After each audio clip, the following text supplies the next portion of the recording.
Jadi pas banget nih saya pakai baju hitam sebagai simbol bahwa ini duka sekali Indonesia akhirnya nembus rekor 200.000. Angka 200.000 yang tercapai ketika 100.000 pertama kita mencapai dalam 5 bulan. Tapi ketika 100.000 kedua ini jaraknya atau waktunya sangat pendek. Dalam 1,5 bulan kita menambah lagi 100.000. Kalau nggak bergerak, kalau nggak ada kebijakan yang diubah, berarti bukan nggak mungkin waktu itu semakin pendek untuk menambah amit-amit jangan sampai ke angka 300.000. Nah ini hari ini akan jadi bahasan kami. Apa sih sebenarnya kebijakan-kebijakan yang bisa kita tiru dari negara lain yang dianggap berhasil menekan angka penyebaran COVID-19. Karena untuk tes PCR saja saudara di Indonesia ini belum sampai di kuota yang harus atau diwajibkan oleh WHO. WHO ini mewajibkan per pekan seharusnya ada 1:1000 penduduk untuk dicek. Berarti kalau di Indonesia harusnya ada 260.000 penduduk dites PCR. Tapi sekarang per hari baru 24.000. Anda kalikan 7 berarti baru sampai sekitar 210.000. Itu pun kurang saudara. Jadi banyak sekali faktor yang membuat kenapa angka ini terus bertumbuh untuk penyebaran COVID-19. Yang akhirnya juga negara kita di lockdown sama negara lain. Nggak boleh ada WNI atau warga dari Indonesia datang ke negara lain. Dan negara lain juga menghimbau atau melarang warganya untuk datang ke Indonesia. Jadi apa nih yang harus kita tiru? Jalan tetangga untuk menekan corona. Kita lihat data pertama saudara. Ada puluhan negara yang akhirnya melockdown Indonesia. Indonesia nggak lockdown nih negaranya. Tapi kita yang di lockdown oleh negara lain. Kami ambil beberapa contoh dari puluhan negara yang melakukan lockdown terhadap Indonesia. Yang pertama kita akan bahas dulu untuk larangan pergi ke Indonesia. Ini adalah negara-negara yang melarang warganya datang ke Indonesia. Seperti Finlandia, Kanada, dan Amerika Serikat. Kalau Finlandia dan Kanada, alasannya adalah karena di Indonesia rumah sakit dan tenaga medisnya tidak sesuai standar di Eropa dan juga Kanada. Mereka nggak mau nih riskan warga negaranya datang lagi pandemi gini, rumah sakitnya nggak sesuai standar. Jadi lebih baik dilarang. Akhirnya Finlandia dan beberapa negara di Eropa dan juga Kanada melarang warganya untuk datang ke Indonesia. Sementara Amerika Serikat bahkan mengeluarkan level 3 yang berarti ini adalah peringatan yang cukup mengkhawatirkan bahwa negara di level 3 ini benar-benar nggak boleh untuk dikunjungin. Ini untuk Amerika Serikat. Ada juga negara-negara yang melarang masyarakat atau orang untuk datang ke negara mereka kalau asalnya dari Indonesia. Contohnya kami ambil 4 saudara. Ada Malaysia, Jepang, Australia, dan Uni Emirat Arab. Kalau Malaysia dia melarang semua negara yang penyebaran COVID-nya di atas 150.000 ini untuk masuk ke Malaysia. Itu udah nggak boleh sama sekali. Sementara Jepang masih ada kelonggaran sedikit boleh asal benar-benar urgent. Dan ketika masuk ke Jepang ini harus ada karantina selama 14 hari. Nggak boleh kemana-mana. Jadi kalau cuma buat liburan tentu nggak mungkin karena Anda butuh waktu lebih panjang untuk di Jepang karena ada karantina 14 hari di Jepangnya. Begitu juga dengan Australia dan juga Uni Emirat Arab yang melarang semua warga untuk masuk ke negara mereka kalau dari Indonesia. Itu jadi sekarang Indonesia kalau dulu kecil kita suka main terus ada anak kecil dikucilkan, ih jangan main sama dia, jangan ini kan penyakitan. Mungkin kayak gitu sekarang Indonesia ya, kita lagi dikucilkan karena memang kondisinya data berbicara saudara. Rumah sakit tenaga medisnya sudah minim sekali, lalu juga rumah sakitnya juga kuotanya udah mulai penuh, ditambah data yang terus bertambah. Seperti janji saya tadi, negara-negara lain sebenarnya dianggap sukses untuk menekan penyebaran COVID-19. Kami akan ambil kebijakan dari yang terdekat dengan Indonesia saja deh di Asia Tenggara. Kami ambil contohnya saudara dari Vietnam dan juga Thailand. Untuk total kasus kami gambarkan terlebih dulu. Total kasus Anda bandingkan sendiri total kasus di Indonesia, Vietnam dan juga Thailand jumlahnya sangat-sangat berbeda. Indonesia sudah sampai 200.000, Vietnam 1.054 dan Thailand 3.446. Memang sih kalau dibandingkan dengan jumlah warganya ini memang Indonesia paling banyak 260 juta, sementara Vietnam 96 juta dan Thailand warganya ada hampir 65 juta warga. Tapi dua negara ini terbilang sukses untuk menekan angka penyebaran COVID-19. Anda lihat bahwa per kasusnya dibandingkan dengan 1 juta warganya jumlahnya juga jauh banget. Indonesia mencapai 749 kasus, Vietnam 11 kasus, dan juga Thailand 52 kasus. Meskipun dari kebijakan yang dilakukan oleh Vietnam dan juga Thailand ada konsekuensi yang membawanya, yaitu konsekuensi ekonomi. Tapi untuk Vietnam ini sebenarnya perlu diacungi jempol, saudara. Karena Vietnam ini udah angkanya menyebarnya bisa ditekan, dan dalam 2 kuartal di tahun ini, kuartal 1 dan kuartal 2, Vietnam sukses ekonominya nggak negatif. Di kuartal 1 ekonominya tumbuh 3,8%, sementara di kuartal 2 turun tapi nggak negatif, yaitu 0,36%. Nah, beberapa analis menilai bahwa Vietnam ini lebay di awal tapi sukses. Jadi kelebayan itu ternyata berdampak baik dari penekanan angka COVID dan juga ekonominya tetap berputar. Sementara kalau Thailand, nah Thailand ini ekonominya memang mau nggak mau harus negatif, -2 di kuartal 1 dan di kuartal 2 adalah -12. Meskipun dampak secara kesehatannya dia berhasil menekan angka COVID-19 menyebar di negaranya. Salah satunya adalah Thailand ini nggak jadi buka sektor pariwisata di Phuket karena dia tahu ada angka lagi yang meningkat di negaranya, makanya akhirnya ditutup lagi pariwisatanya, nggak jadi dibuka karena mereka khawatir penyebarannya akan semakin besar. Kita akan memberikan perbandingan lagi. Sekarang kita akan bandingin yang jumlah warganya nggak terlalu jauh berbeda ya, yaitu Singapura dan ibu kota Indonesia, yaitu Jakarta, saudara. Angkanya ini Anda lihat dari pergerakan kasus harian, kalau Anda lihat Jakarta yang begitu signifikan naiknya mulai dari Maret 0 loh padahal, tapi sekarang angkanya di 48.811. Sementara Singapura dia sukses banget di 3 Maret 2 sempat melonjak di 20 Maret. Lalu turun lagi, berhasil ditekan, naik lagi memang di angka 908 pada Agustus, tapi mereka berhasil menekan hingga ke angka 47, berhasil menekan penyebaran.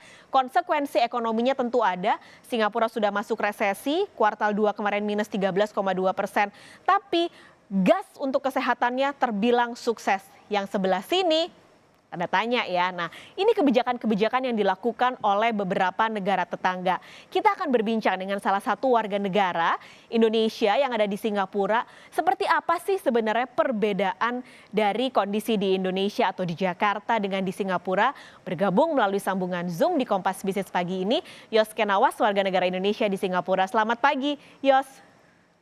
Pagi Kompas TV. Halo, sehat Yos? Alhamdulillah sehat. Alhamdulillah. Ini Yos sudah merasakan pandemi di Jakarta, di Indonesia, dan juga pindah ke Singapura hampir 1 bulan. Sebenarnya yang jadi perbedaan signifikan kalau yang Yos rasain itu apa sih?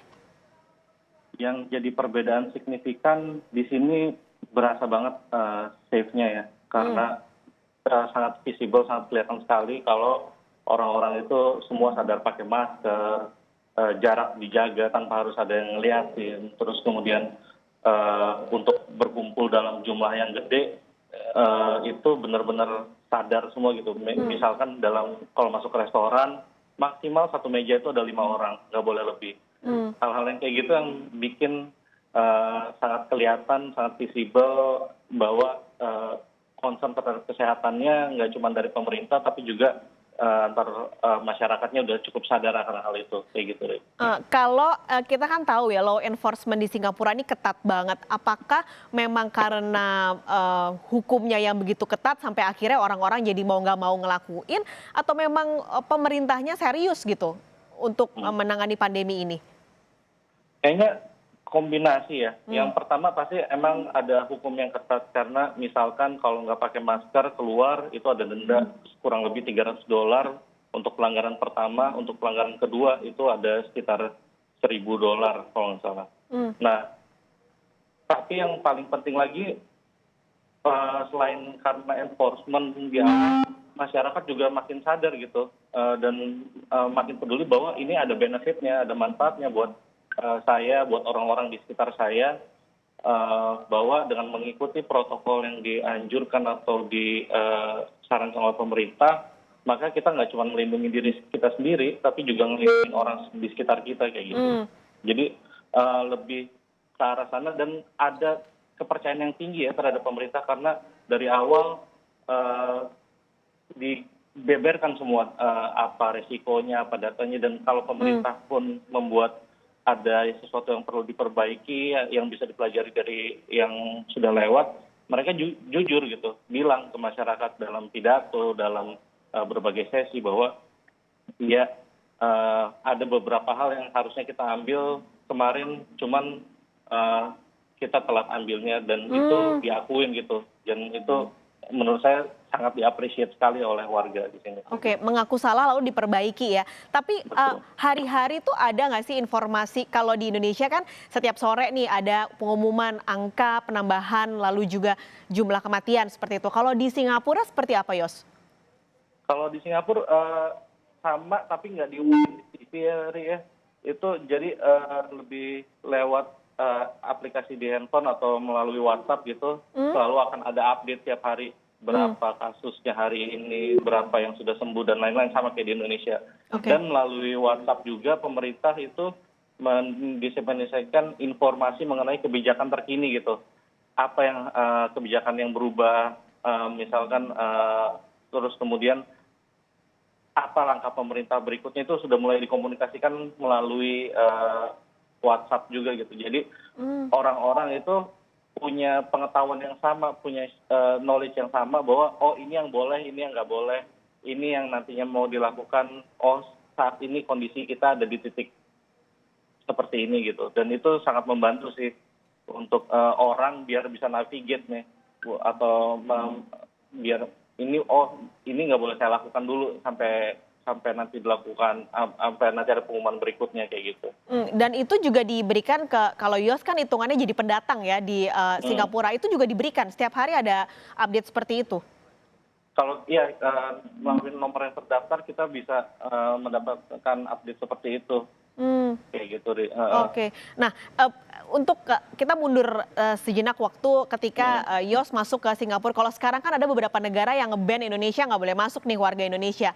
Nah, ketika di Singapura, prosesnya seperti apa sih boleh masuk ke Singapura? Apakah cuma ngisi data lalu thermal scan dan terus masuk atau seperti apa?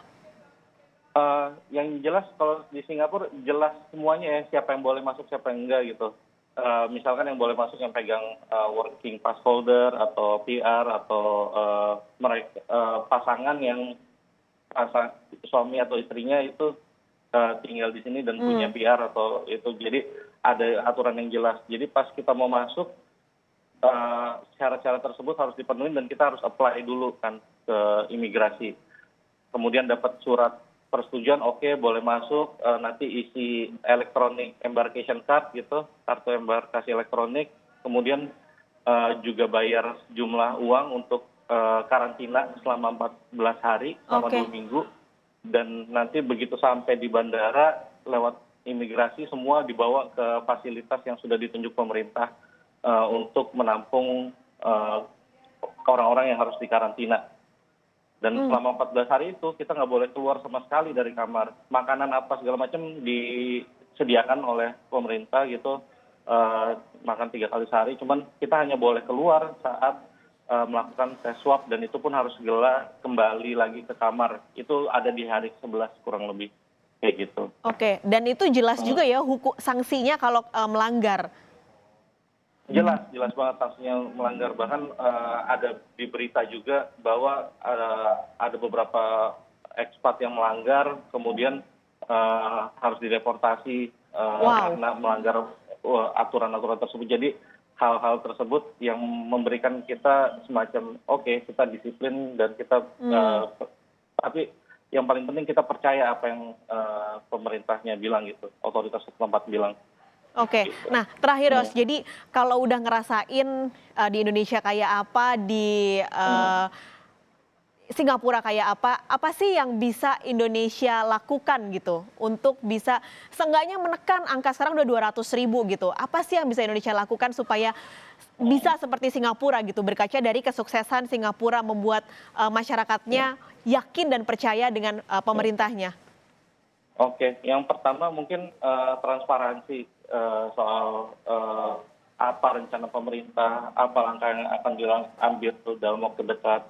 Dan kemudian yang paling penting lagi, enforcement. Kalau misalkan nggak pakai masker, ya sanksi denda sesuai apa yang sudah ditetapkan di peraturan. Tapi sebelum sampai kita memberikan denda, satu yang paling penting di Singapura juga bisa belajar kayak gini, Ri. Oke, kalau keluar nggak pakai masker di denda, cuman pemerintah menyediakan masker gitu. Ke setiap rumah tangga diberikan bantuan masker, kalau nggak salah 3 atau 4 kali, dan 1 kali kirim itu buat 4 atau 5 orang, pokoknya sesuai jumlah Keluarganya. normal keluarga, anggota keluarga, dan itu disediakan. Dan kalau sudah disediakan kemudian keluar masih nggak pakai masker, baru ditindak kayak gitu. Dan yang paling penting insentif seperti itu, serta adanya kredibilitas bahwa oke, kalau nggak melakukan pelanggaran akan ada tindakan tertentu dan sanksi tertentu yang harus diambil. Itu yang paling penting juga sih, selain transparansi dari pemerintah untuk Oke. apa langkah yang akan diambil selanjutnya kayak gitu. Mungkin kalau Indonesia terlalu besar, mungkin bisa dimulai dari Jakarta atau dimulai dari provinsi-provinsi yang memang tinggi ya penyebaran COVID-19-nya. Betul, dan yang paling penting juga pesannya tuh harus seragam, pesannya harus nggak boleh satu agensi bilang atau satu lembaga bilang A, lembaga lain bilang B, lembaga lain bilang C gitu. Jadi semuanya harus satu suara, dan supaya masyarakat tuh nggak bingung gitu. Mana yang harus dipatuhin nih, mana yang bisa kita pegang nih. Kalau Kebijakannya. ada kebijakannya kayak gitu. Oke, jadi karena ini perang bersama, maka tadi semua harus sama, perangnya sama, pemerintah perang, masyarakat juga perang supaya bisa menang di perang ini. Terima kasih Iya, banyak, betul. Yos, untuk cerita hari ini. Sehat selalu di sana. Sama-sama. Salam buat keluarga. Terima kasih. Terima kasih.